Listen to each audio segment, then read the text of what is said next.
des années de ça, me disait ma grand-mère, j'ai connu un marin, il était beau et fier.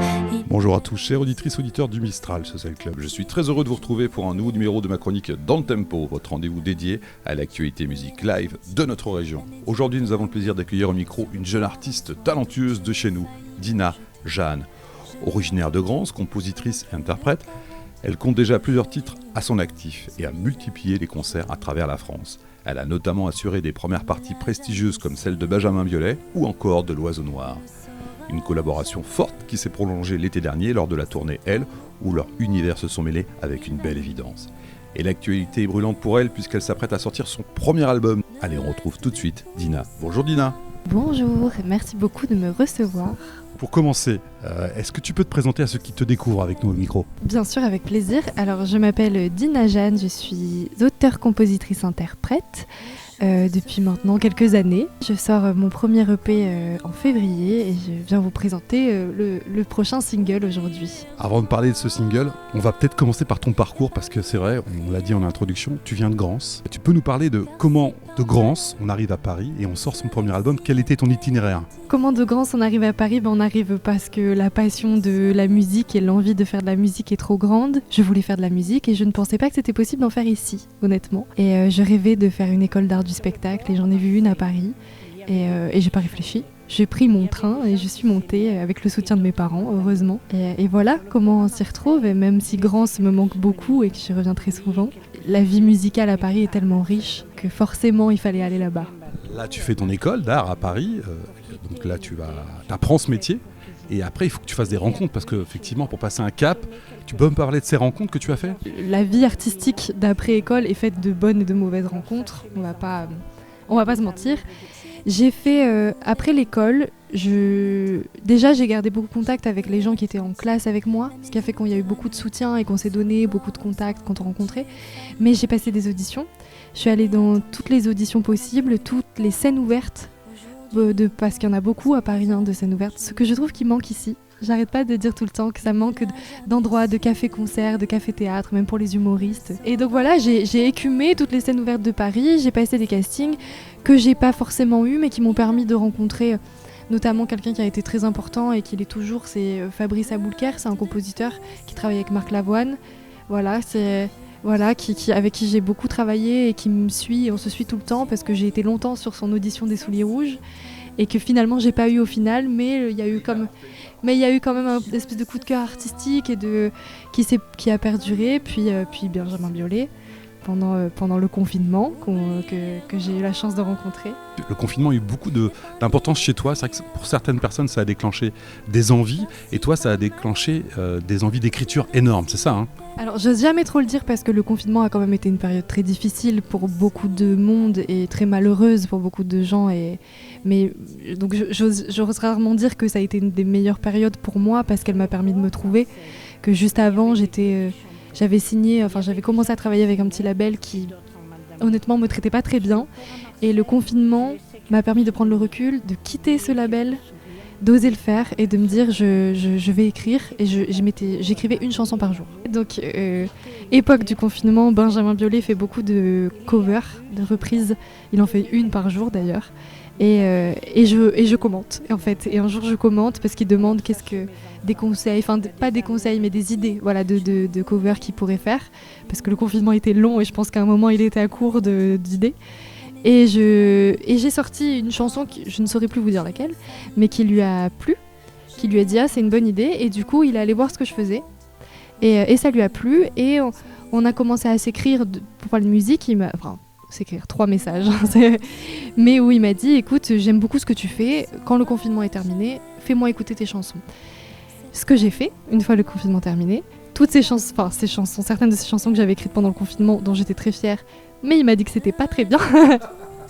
Bon, pas que c'était pas très bien, mais que voilà, fallait travailler ci, fallait travailler ça. Enfin, il m'a donné vraiment des pistes de travail et de réflexion hyper intéressantes que j'ai suivies et qui m'ont permis de me trouver.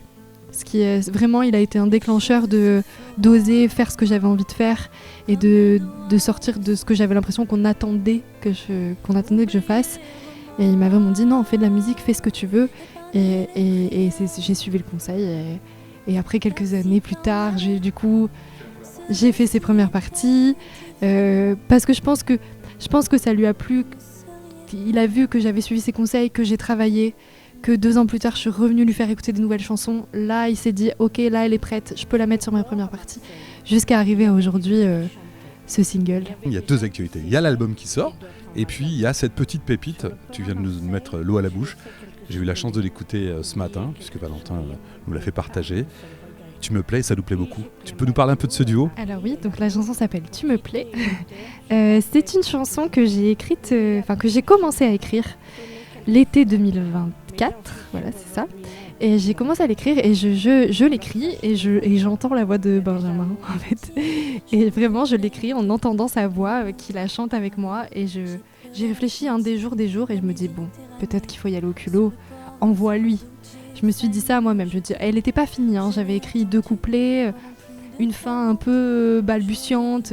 Mais je me dis, tant pis, je l'enregistre et je l'envoie. Au pire, il dit non.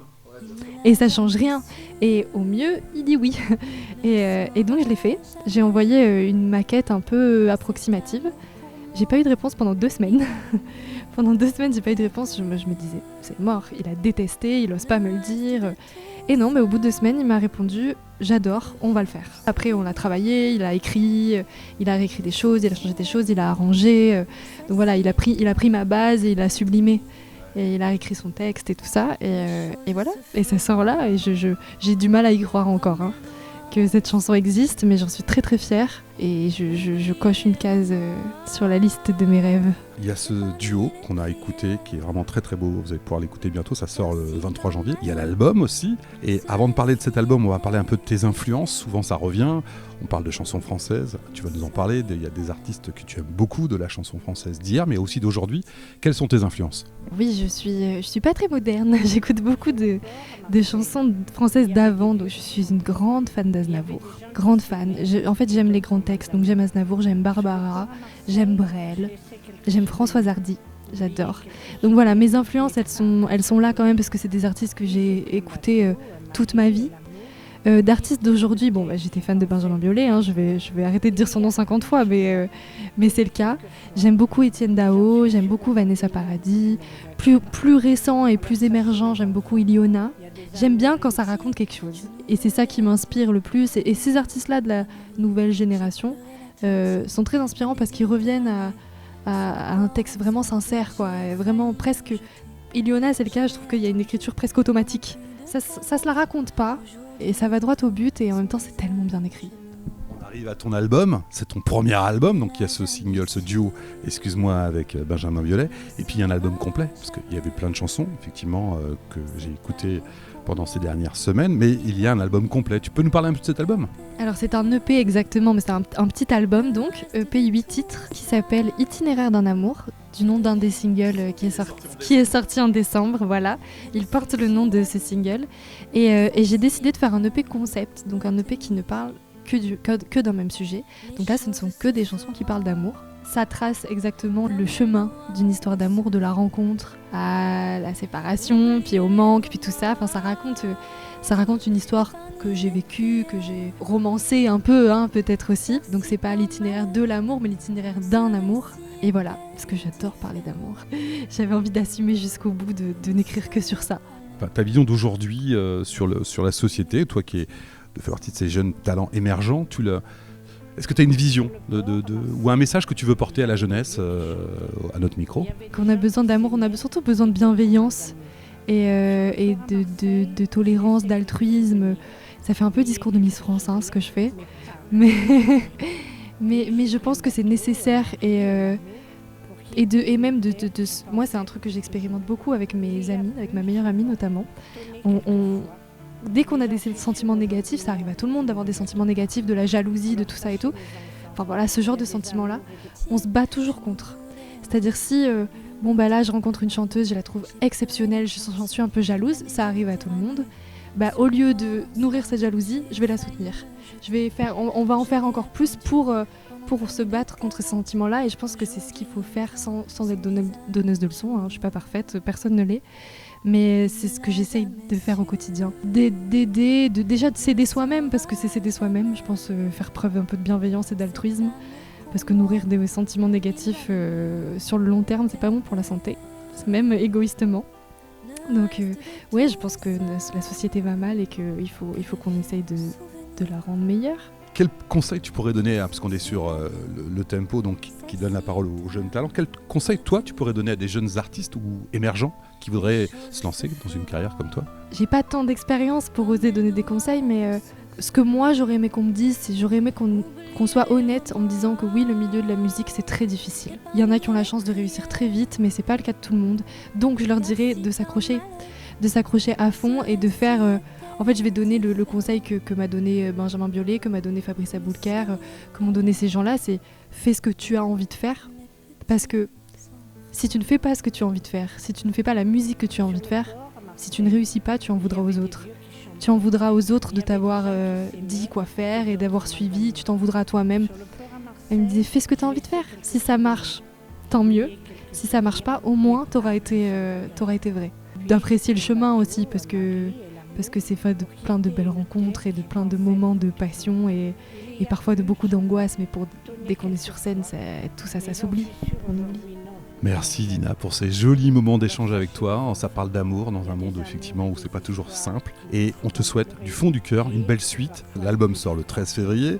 Il y a ce duo, bien sûr on l'a dit avec Benjamin, qui sort le 23 janvier. Je vais te laisser le mot de la fin. Eh bien, merci beaucoup de m'avoir reçu et je vous quitte en vous souhaitant une belle année et d'être heureux et d'écouter ma musique, ça me ferait plaisir.